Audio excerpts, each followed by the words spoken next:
Bayangkan sejenak, sebuah tanah surgawi, aromanya begitu memabukkan.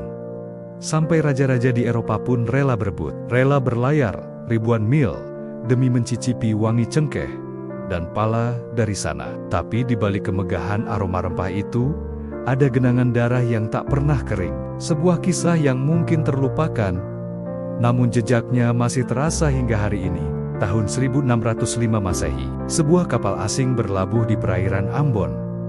Mereka bukan datang dengan membawa emas atau perdamaian. Bukan, yang mereka bawa adalah meriam dan janji-janji yang dibungkus tipis dengan senyum.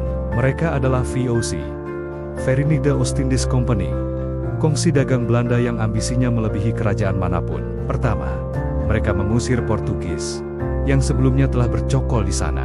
Dengan lihai, mereka berdiri di atas reruntuhan kekuasaan yang lama, lalu tersenyum puas. Setelah itu, mereka membangun benteng, sebuah simbol kekuatan, yang mereka namai Victoria, kemenangan. Tapi, kemenangan siapa sebenarnya? Apakah itu kemenangan bagi bumi Ambon? Atau justru awal dari sebuah jerat? 5 tahun kemudian, Ambon tak lagi sekadar pulau rempah biasa.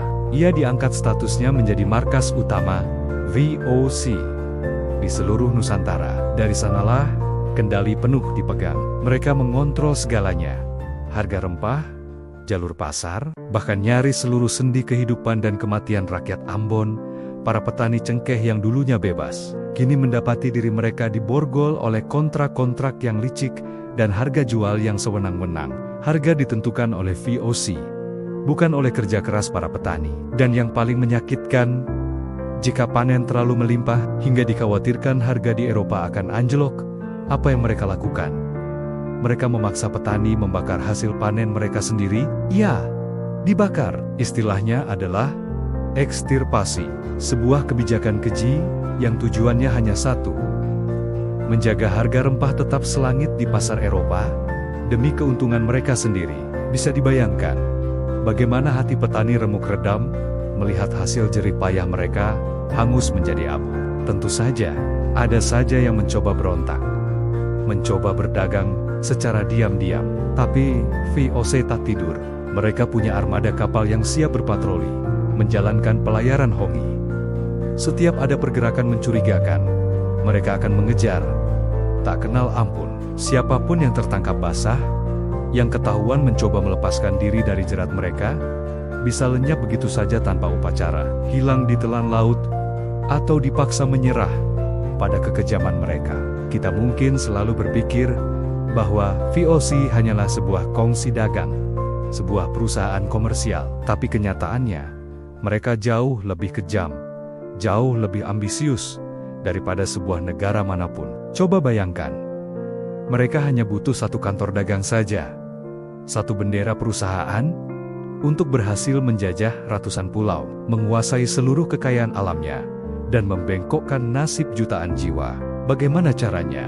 Bukan dengan perang Besser-Bisseren yang selalu kita baca di buku sejarah.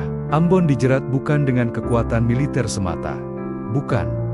Mereka menjerat dengan kontrak-kontrak yang manis di awal, dengan senyum-senyum palsu para pejabat dagang, dan dengan tinta basah yang menandatangani dokumen-dokumen. Dokumen-dokumen itulah yang menandai dimulainya perbudakan baru, yang lebih halus, tapi jauh lebih mengikat. Mereka memaksa acara-acara kecil, aturan dagang yang terlihat sepele, masuk ke dalam setiap akar kehidupan rakyat. Dan disitulah penjajahan yang sesungguhnya dimulai. Bukan karena rakyat Ambon kalah dalam pertempuran fisik, bukan. Tapi karena mereka terlalu percaya pada janji-janji manis, terlalu percaya pada mitra dagang yang datang dengan topeng persahabatan. Kisah Ambon ini hanyalah salah satu dari sekian banyak, membuat kita bertanya-tanya, siapa sebenarnya yang pertama kali menjajah kita? Apakah itu kekuatan militer? Atau justru tipu daya yang membungkus keserakahan? Terima kasih sudah menyimak kisah ini. Jika kamu suka dengan konten seperti ini, jangan lupa untuk like, komen, dan subscribe ya, biar nggak ketinggalan cerita-cerita menarik lainnya.